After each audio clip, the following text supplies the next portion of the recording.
In this episode, we touch down in Atlanta. We explore plantation life with a couple who marry their love of great food, art, and design with its complicated evolution from its roots. We taste how a pop-up dinner club celebrates the global fabric of the city today. We get a bit starstruck as Atlanta gives Hollywood a run for its money. And we proudly get sluttified. Welcome to the WTAF show, Atlanta. I am intrigued by the idea of cutting back on meat in my diet, but I'm no vegan. And I certainly never imagined that a vegan fast food chain with wildly inappropriate and hilarious names for its menu items would convert me into a self-appointed missionary for the brand, spreading the good word. Would I like a fussy hussy? Oh yeah. How about a one-night stand? Every single night. Right now, as you're watching this, I'm somewhere in the world desperately craving some Slutty Vegan, the brainchild of superstar entrepreneur Pinky Cole. Oh my gosh. So, I don't know if you know this about me, Kelly, but I am a buffalo chicken sandwich snob. Get in there. Like, I am very hard to please when it comes to this stuff.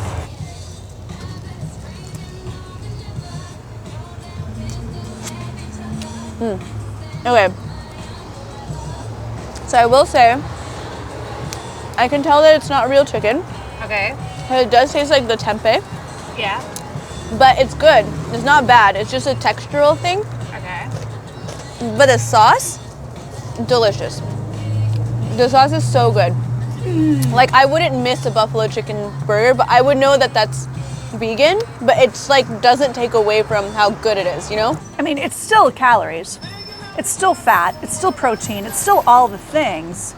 You know, so you can have things that are guilty pleasure food, comfort food. Mm-hmm. I mean, that chicken sandwich, I would love to have one of those when I'm not, like if I'm at home and I'm sick, I would crave that. Absolutely. This burger, yum. That, even the chili dog, and I'm not even a chili dog fan, and I would order that and I would eat it. But I think that it's for me, it's recognizing that you don't have to have animal protein in order to have really, really fantastic food. Fast food, Yeah. guilty pleasure food, comfort food. I mean, it's just crave-worthy. There's like real bananas in here. Mm-hmm. And you taste the cinnamon and the nutmeg. That is fucking amazing. Oh yeah, that's so good.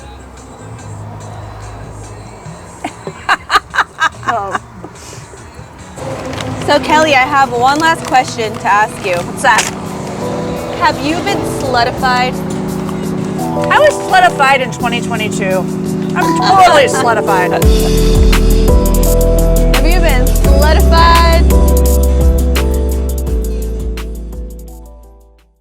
We stop in to see my dear friends Scott Morris and Keith Robinson, just outside Atlanta. A chef, interior, and landscape designer, Keith has been steward of Redwine Plantation for nearly 2 decades, and it's a testament to how history and beauty both emerge from antebellum roots. Well, I mentioned a few moments ago that the mercantile was right behind us, and when I started building the gardens in this property, as I started creating the beds, etc., you know, I started pulling bricks out of the ground, and I started pulling shards of pottery and bits of china and silver flatware and things of that sort right here in land. And so after doing further research, came to find out that that is what had been on that piece of property at that time. And so of all of the artifacts that I have unearthed here, the things that have come directly from the ground, those are some.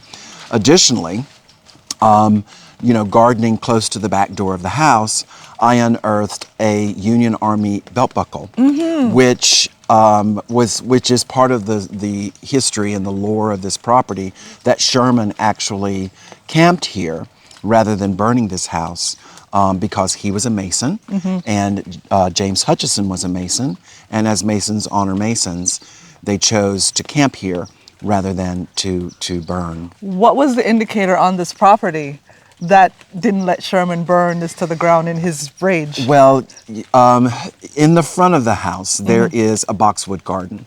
And that boxwood garden was installed by a pretty famous nurseryman named Prosper Berkmans. And two of the knots within that boxwood garden are actually Masonic symbols. Because Masons honor Masons, that was one of the telltale signs that there may have been a connection between James Hutchison and Sherman. And so that's the lore. I'm curious to know, like, what is your relationship to the land as a landscape architect? Wow. From someone who was, from childhood days until now, like, what does that relationship mean to you? Well, actually, it's a pretty powerful relationship. And as a means of explanation and also of exploration, I grew up in the mountains of North Carolina, in the country, and actually in the Smoky Mountain National Park. And so growing up, running those woods, tromping through those creeks, looking at all of that magnificent flora that existed in those woods, developed my love for nature and my love of beautiful things. What drew you to this space? Well, I have always been in love with the vernacular of architecture that is this house. It is called a plantation plain style farmhouse. And, you know, again, growing up in the mountains of North Carolina, I saw a lot of this type of architecture and always loved it, found it charming, and there was something about it that touched me in a very, very special place from a design standpoint. And so it was a happy accident that I stumbled across this place. And, you know, we have to go back about 22 years now that I found myself down here in Chattahoochee Hills working on a job and passed by this property for the first time.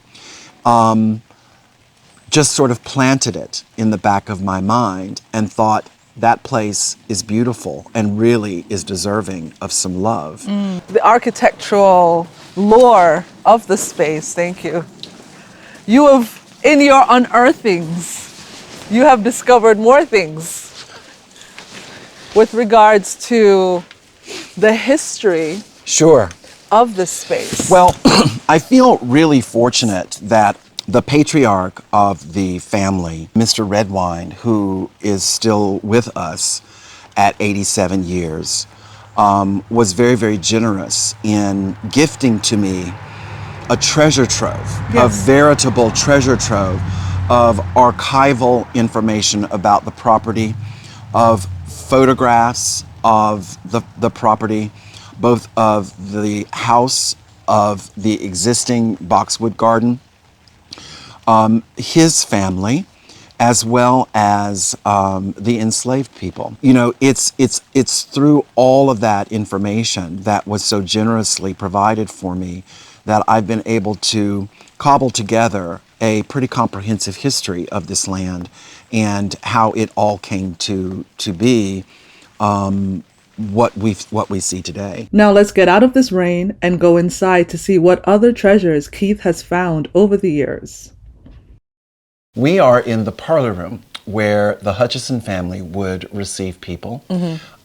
They were farmers, and but they did have guests from time to time. So the Hutchinson family, talk to us a little bit about where they came from, their journey to America. Sure. So James Hutchison came to the United States in the 1820s, landed up north first, and then migrated south and ended up in Georgia. He came here with probably a little over $1,000 in his pocket and used that $1,000 to purchase 10,000 acres of land at 10 cents an acre through the land lottery of the French and Indian Wars. I have several plat maps, actually, hand-drawn plat maps, signed by the then governor of the state of Georgia for the purchase of all of the different tracts of land that he cobbled together to create what was his holdings. He settled in Noonan, Georgia, the largest town closest to here, where he opened a mercantile and also taught school. a very industrious man, made money and continued to make money before then building this house in 1841. He met and married a woman named Sarah, who then was Sarah Hutchison, of course, and they had 5 children. So in my hand, I'm holding a check, and it's dated February 23rd, 1889. Yes, yes. So in 1889, which would have been post-Civil War, James Hutchison, at that point, was deceased. And he and his wife, Sarah, had 5 children, 4 sons and a daughter. 3 of those sons went to the Civil War. 2 of them never came home. 1 came back with what we now know as PTSD and was incapable of taking over the family concern. Leaving, 1 actually left before the Civil War as a conscientious objector and was never heard from again, leaving the daughter to carry forward the legacy of the family. She met and married a man by the name of Frank Redwine. Frank, who was a farmer, who obviously got the approval of James Hutchison, took over the farm. However, as it's been proven by all of the financial documents that I have, Sarah was in charge of the money. And so this canceled check that you hold in your hand from the First National Bank of Noonan, Georgia, was written to cash with the notation at the bottom that says pocket money in the amount of $25, signed by Sarah Hutchison Redwine. I think that is extraordinary. James Hutchison was obviously a very, very smart man. And even though it was not legal or normal for a woman to actually own property, he saw fit to leave her in control of the resources through which everything was able to continue on this farm. And she was able to dole out, I mean, $25 in that time was, I wouldn't even know what the equivalent is, but I think it was quite substantial. Yeah. And for a woman to literally hold the purse strings during this time in this space in the South, here we are in another aha moment. Yeah. Do you know what I mean? Like. And so I explored every nook and cranny of this house, including the attic. When I went up that flight of stairs and opened this little tiny door and opened up the attic space, what I saw literally gutted me. And that was a veritable treasure trove of the entire history of this family from when the house was built in 1841.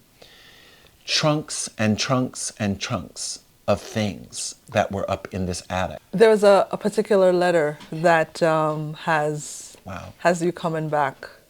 If you could tell us about what that letter is like. Educated people of that time communicated through the use of the written word. And letters were very, very powerful instruments through which people communicated happenings in their lives, etc. This letter that I found was a letter that was written to Sarah Hutchison Redwine by her sister. And the date of the letter is somewhere just post-Civil War, and so probably around 1870. Sarah's sister started recounting the story of a hardship that she and her husband had encountered. And the immediacy that we live in now, through which someone can pick up the phone and say, someone has died, or we've just lost our home. In this letter, she is telling her sister about the fact that they have lost their home in a fire. She goes through and she talks about how livestock was lost, how they lost the children's brand new feather bed, which was a cherished object to them, that they left literally only with the clothes on their backs and one pair of shoes, that her husband didn't even have the time to put on his hat. And so she leads her sister through this hardship that they've encountered. And as I'm reading this for the first time, I'm thinking, and you know, my heart is breaking for this family who have lost everything that they have in a fire. And as I approach the final paragraph of this letter, everything sort of changed for me. Because it's only in the final paragraph of this letter that her sister explains how, unfortunately, they have nowhere else to turn and nowhere else to go except to go and live with the enslaved people on that property. And that how hard it was to have to do that, and that there was shame that they felt that was associated with that. And as I think about that, and I think about the ways in which humanity, the humanity of those people who felt that here are these folk that have lost all they have, that we're going to provide a roof under which they can sleep, but there's no gratitude. And I think there's just so many layers to that last paragraph. Yeah. Right? Because on one end, it's a terrible loss for this family, but when they weighed that against sleeping with the Negroes and staying with the Negroes, that in itself is the greatest shame in that kind of perspective, right? And then if you flip it and you look at, and this is all conjecture, but to think of what those enslaved were thinking at the time, like, finally, you're in my shoes. Right. You're seeing how we live, because Right. it's probably the first time you're inside our space, because you have, you know, cast us out into these living quarters which are subhuman. Well, I'd like to think, you know, I truly would like to think that in their gratitude for what they could do for these people who had sustained such loss, that there was someone who prepared a meal, that offered a comfortable place for that child to lay his or her head, and that there was humility in that, and also, you know, a sense of humanity. Oh my God, that's the word. A sense of humanity. Yes. So I wanted to take a tour through the photos. Sure. And things that you have inside that box, and in particular that checkbook. Right. Can we take a look? We can. Pretty powerful prop. There's the checkbook. Okay. And I'll just step right out here and pick this up. No numbers or anything. There's no numbers. None. And this is more than likely, it's Sarah's checkbook. This is Sarah's checkbook. And you know, interesting, like up here it says number 47, this check number 47, which was written. And she actually did not say who check number 47 was written to. But, you know, as we all do, or some people do, but mostly using a computer these days, or a calculator, she's got, you know, scrawled on the inside cover of the checkbook, you know, where she's adding up figures, et cetera, et cetera. And when you consider that this checkbook, from the 1890s. And I'm looking at a column of numbers here, which total $1,533 She's a millionaire. that she has deposited. I'm looking at another column of numbers that is $5,250. Yeah. These people were extremely wealthy. Yes. Extremely wealthy. Very interesting. This is definitely a brilliant piece of history. And another piece of history is sitting in your lap. Yes, this was my closing gift from Mr. Frank Redwine. When we signed all of the paperwork for me to be here at Redwine, he presented me with this left-handed broad axe. So you can see by the curve of the handle, it was made for someone to wield using their left hand. And a broad axe was an implement that was used to hew large timbers.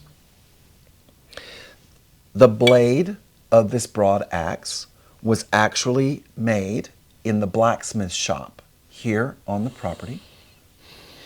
The handle, hand carved by an enslaved man on this property. And the enslaved men of this property used this broad axe to hew the beams on which this house sits. Think about that for a moment. That this gift to me by the descendant of James Hutchison, who built this house, was used to build this house. You are holding your destiny inside your hand. Do you know that? Truth. Truth. Like literally, you are holding your destiny inside your hand. Truth. Because if you look at your life's path, your life, and this gift that was given to you, this is your destiny. A man of the soil. Truly. Truly. Yeah. This is a photograph of the woman who ran the kitchen. Her name is Miss Ezra, and this is an example of one of those things where her name was scrawled on the back by a loving hand. And it's really lovely to have this because it's not only, I feel really fortunate not only to have this connection to the woman who actually cooked the food that nourished everyone that lived on this property. And there you have it. Thank you. With pleasure.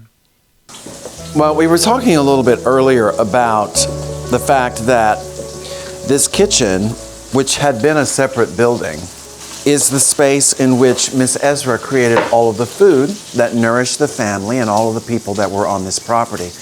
And it was the very first room that I renovated when I took on this project that is Redwine Plantation. As a chef myself, I made very quick work of doing the best that I could to achieve all of the things that I love about creating special cuisine for me and for my husband. Okay, so good folk, I started this process of making this cornbread for us to eat for lunch today. And so I'm going to actually talk about this painting that's in front of me first. Yes. And then I'm going to pass it over to you guys, Fabulous. where you can take over the rest. That sounds so. Do you think I'm going to like this, though? Well, you always do. So, in the creation of this collection of culinary paintings that exists here in the kitchen, which actually is something that Scott and I have been very proud to put together. This painting of a white lady is really very personal to me because I've spent a tremendous amount of time in the Costa Brava in Spain. That is something we've observed walking through the house. Interesting, isn't it? Your collection is very much anchored in dead white women. Dead white women. Well, What's you up know, with that? Who are plucking or have been plucked, or maybe who've been plucked. All right, so Scott, let's go walk through the rest of the house. Sure. And show me all the other white women. In your Okay. home. Look at the faces that you bring in. I mean, the portraits you have are lovely, and they have a sense of time stamped with them. I mean, this one makes me think of Mary Magdalene. Yes. So I think that's for sure religious art, obviously, right? Sure. That looks like my 6th grade photo. There is something sort of that felt to be very Jane Austen about this, Yes. right? So it could be from an English Regency period. It could be American folk art from, say, the 1820s too. It could be that, right? That period. There's just something sort of very simple, I think, juxtaposed next to this very moody Renaissance medieval painting that, again, could be a religious figure. During the pandemic, when I had not as much to do, I cleaned that painting. And so it started revealing different colors. I think, if you come up to, you can see the fold. And so I think if any of us remembered what our religious orders are, maybe we would know what order that is, because you see this sort of has a blue cloud. The blue. Until you stand next to it, you don't quite see it. So, Right. yeah. But even in some of the smaller pieces that you have, which these are just lovely. These actually look like advertisements. So these are from our dear friend Karen. And I think Karen Fitzgerald, they'd originally been in her daughter's bedroom. I think she told me that story. And she was moving some art around and gave these to us thinking we'd enjoy them. We love the French ticking. And I think these are actually during the French, previous to the Emperor, so during the Ancien Régime, when milliners and couturiers would do collections, they would show these to their clients. Right. Yeah, so in fact, that's exactly what it is. It's a catalog or an advertisement. Beautiful. Yeah. Absolutely beautiful. And I like to think these women are looking down on me, judging me as I'm eating.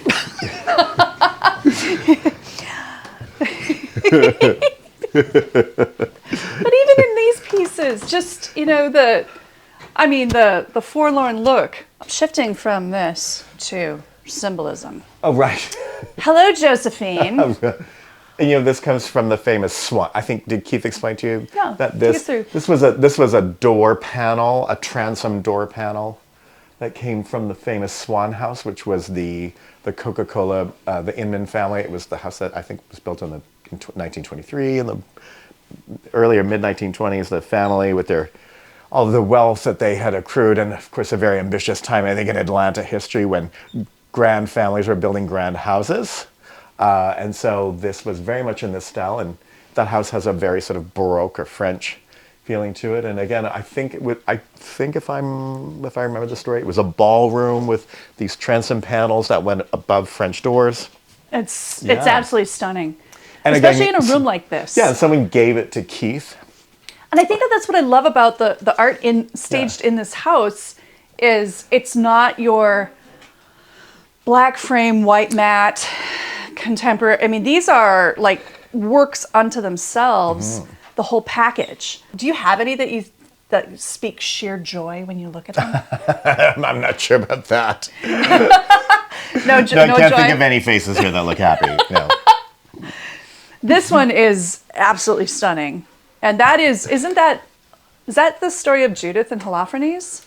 Or is that John the Baptist? I think it's, yes. So you'll have to go back and have one of your research assistants on your team, edit this with an annotated note. It's either St. Jerome or it's St. John the Baptist, right, with having his head served up. And of course, it's painted in a classical Roman style, an allusion, I think, to the early Christian church. It's, again, a very old piece of art. I think that we don't have the original frame. There's fire damage, so it has clearly been in a fire at some point. Sure. Again, it's probably 14th century or 15th century. Gorgeous. Yeah. Absolutely gorgeous. Yes. And again, faces, not very happy ones. Oh, no. And maybe more of a cautionary tale. All right, I'm gonna have you move us through to the next. Go through the door. I sometimes joke that this was my mother's prom photo. And so we will joke, because my mother's of French heritage, and so we joke that this is our classical French beauty, and so it could have been my mother's prom photo. Yes. Okay, finally, let's talk about this piece here. This is just stunning. Yes, so this triptych, which is religious art, it came from, I think, a Church of England or an Anglican church here in the U.S., an Episcopal church. And it's the English saints, and I had a friend who identified them as such. So I think we have, St. Patrick is here too, and the Welsh saints. So probably of the British Isles, I should have said, in fact, actually. So I think St. Andrew was in there too. I'm not as familiar with all my saints. That just looks so heavy. It is. It's very heavy. And again, it was probably an altar piece. Mm-hmm. So it's moved around. Again, it was at Keith's loft, I think, for 25 years in downtown Atlanta, in the 4th Ward where he lived. It's been in a couple of different rooms in this house. It says, lovely. Hi, we're saintly. For lunch, Keith prepared seared turkey breast with tomato confit, rice, and the best cornbread I've ever had. It had kernels of corn in it. What do you get when you pair people who love to eat food prepared by home cooks and local chefs? A monthly pop-up supper club called Chow Club. Founded by Amanda Plum and Johanna Solomon, Chow Club celebrates cultures through food and supports small business owners. Now, this is not your typical restaurant watered-down fare to appease non-functional palates. The food here is intrinsically authentic because it's what these chefs cook at home for their own families. Chow Club appeals to adventurous and curious eaters who want to learn more about diverse cultures. What was the origin story for Chow Club? Like, what brought you two together, and what prompted you to get this started? Well, I used to organize an event called Atlanta Underground Market, which is an underground pop-up event. And Amanda was one of our amazing volunteers. So from that, we became friends. And I had a group of friends that used to go out to eat once a month on Buford Highway, which has, a lot of different international cuisine. And it was like our time to catch up with each other. And one month, a friend of mine wanted Ethiopian food, and I called up Johanna and asked her the best Ethiopian food in Atlanta was, and she said, my house. So instead of going out to dinner that month, we invited people over to my house, and she cooked for us, and everybody loved it. And it wasn't just her food, but I think it was that she told everybody about the food and about her family and explained how to eat with the injera. And because she knew so many chefs and I knew so many people that like to eat, we just started hosting these dinners at my dining room table, and then we started doing the living room and the porches, and it just kept getting bigger and bigger. But the good thing is, like, those customers were adventurous eaters. Like, most of them are from the Atlanta Underground Market, which is like we will host it in a garage, somewhere in the basement, empty building. So they love the adventure of it. Sure. So there is the trust of, we wouldn't put them in a compromising positions. Yeah. So the trust was there when we start hosting the dinner. Well, it was, I'm a political asylum. There was a civil war in my country.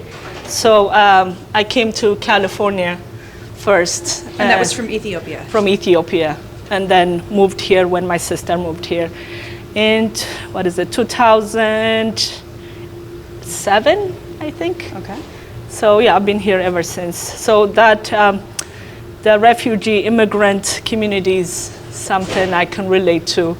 I know how hard it is to start a business, and as that community, one thing you learn, is cook, and that's how you express your love, your community, by feeding people. So that's what we offer here. We know you're good at cooking. How about you make a little bit money and also meet, future audiences, future customers. So I think there is a beautiful marriage between that and what we do. And tonight is Friday, and we are enjoying Jamaican cuisine. Yeah. Yes. Never had Jamaican before. I'm really looking forward to it. Awesome. Chef Diana Palmer. Hi. Hi. So you tell us what's on the menu for us tonight. All right. So we have the Stamp and Go, which Yes. is the codfish hush puppy fritters, as I call them. So that has the bacalao or Saltfish. saltfish, traditionally known in the Caribbean household. So that we'll have that with the tamarind sauce, like I said.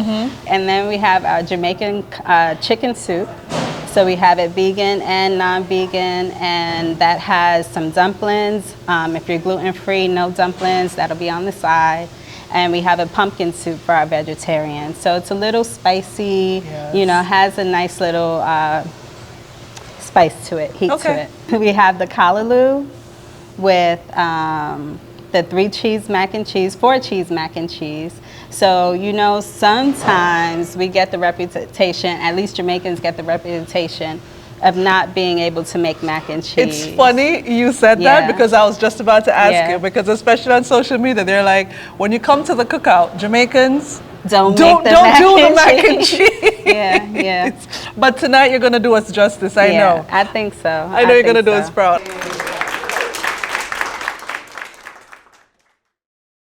The High Museum, or the High to us locals, is one of my favorite places in Atlanta, my adopted home. They have the largest selection of classic and modern art in the southeastern United States. Inside this stunning porcelain enameled building lies American, European, African art, as well as decorative art and photography. The High boasts a permanent collection of over 11,000 pieces, many of which can be viewed from the different levels of the 4-story glass atrium. So, as Washington, and his wig is made out of corn, but there's just so much happening inside of this.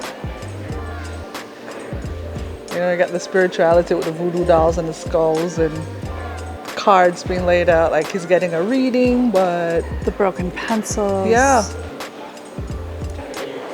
You see this, it's a fetishization of the black woman. Yeah. Look at how he's holding the, it looks like chocolate, but it's the man. Yeah. With the head bit off. It's a voodoo doll. Is it a voodoo doll or is Yeah. it, I was looking at it like it looked like something he had bit off the head That's on a it. voodoo doll. So this communion set celebrates Atlanta's critical role in the civil rights movement by representing photographs of civil and religious leaders, primarily drawn from the High's collection of photographs. The cup suggests the individual and the need for active participation in community activism, and when lined up, they form a wall reference to the formation activists undertook when marching during the 1960s. I had to take Kelly to see the latest exhibition by Sonia Clark, We Are Each Other. Clark's work inspires deep thinking on social issues, and she uses everyday materials like thread and even hair to spark a connection. Oh, wow. Yeah, right? So you see these intricate braiding styles? Did you know that the enslaved in especially the British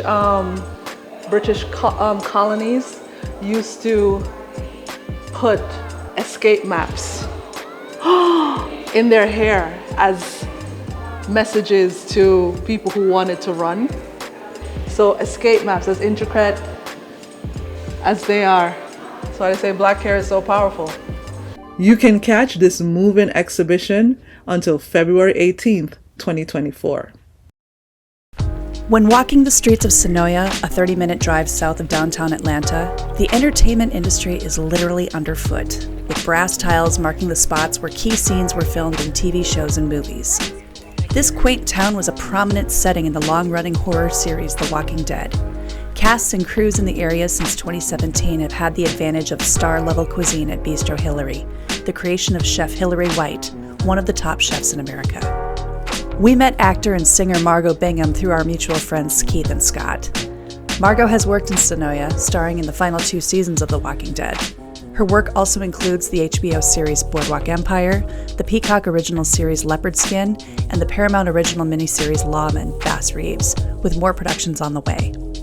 Margot joined us for a delightful Bistro Hillary Sunday brunch. Lobster beignets and bubbles? Yes, please. How would you describe the Atlanta area, the Georgia area from an entertainment standpoint, compare against like the traditional notion of like Hollywood or New York? Like, what is it about this place that's so special? This is the new Hollywood. Like, you have an international airport here. This is the new Hollywood. No matter where you go, if you go north, south, Georgia, Savannah's only 3 hours from the airport. You know, like, you can go wherever you want to go. You get all climates here. So you get like the safari, you get in a day. You get like the hiking Vancouver, you know, the whatever. You get the beach, you get the snow, you get all things. So if you need to like have a wide array of just climate access, Georgia's your spot. It's your spot. We have so much at our disposal within just like geographically. Obviously you have Tyler Perry's whole compound. DreamWorks just came here. Marvel is here now. The speed at which people are flooding in and building massive infrastructure and massive compounds and buildings and studios and sound stages, it is at a rate that I can't even comprehend. 3 years ago, there was a lot, Marvel's lot, that was flat. Like, they were just starting to build the foundation. They were like plots for the land. It wasn't even foundation built yet. Now it's like fully functioning. It's crazy how much opportunity is here. I'm so grateful to be here.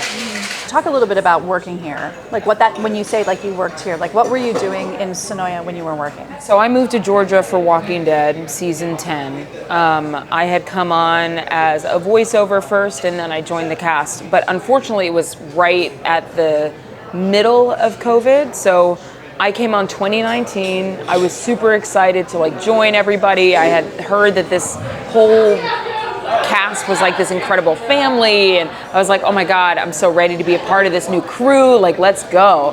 And then obviously we know the world shut down, and when I got here, I had no friends here, I had no family here, and the first time I can meet somebody on set, I had to be shooting, so they weren't sure when my episode was going to come up. So I had 3 months of solitude, basically. I moved here from New York, and I had to stay in my house. I didn't have to, but who was I going to talk to? You know, I had my dog, and then I didn't have my crew, you know? And it's not even like I could go. I asked if I can come to set and just watch and meet people, and they were like, no. I couldn't even go to set even if I was rolling that day. Even if it was my episode shooting that day, I couldn't be on set in between scenes.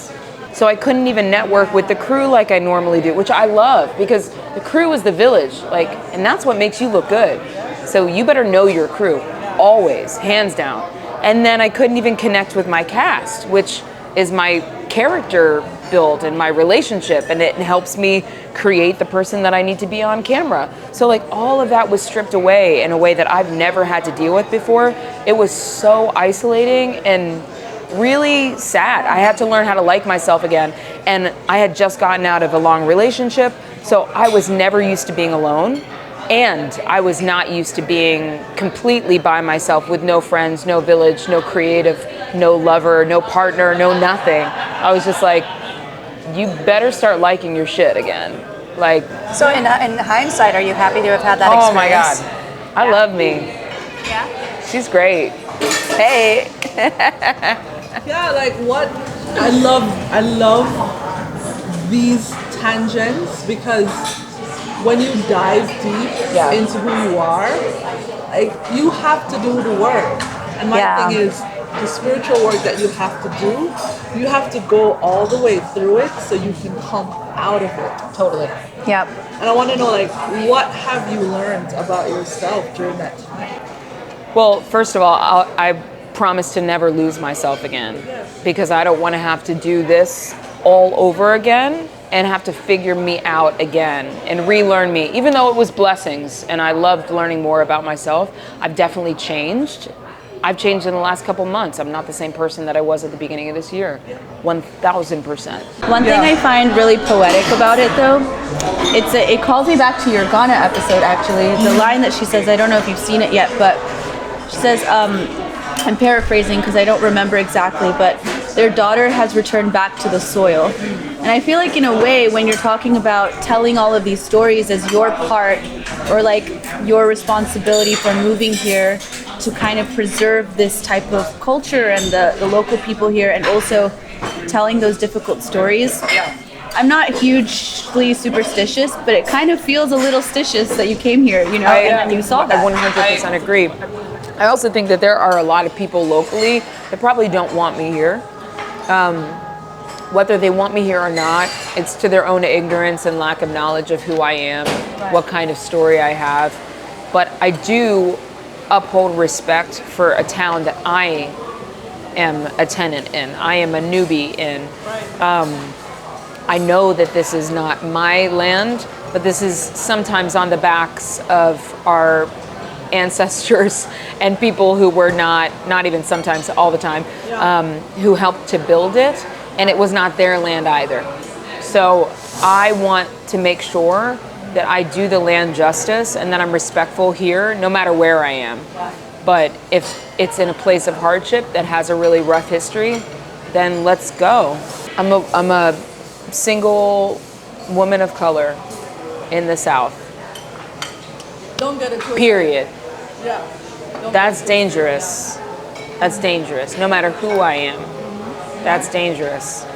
And as much change as I'd like to happen and see made in a very quick, short period of time, I also need to be very conscious of the reality of what that means. Awesome. I'm so happy that you guys came to Senoia, but I think it's time to head over to the Walking Dead Museum. I want to go to the Walking Dead Museum. Let's go. They won't recognize me anyways. It's fine. One of my long-standing quips with my dear friend Scott Morris is that he bears a striking resemblance to the actor Andrew Lincoln. The fact that Scott now lives within mere miles of Senoia, where Lincoln brought The Walking Dead's protagonist to life, is one of those moments when ideas manifest into sheer joy. Because why not?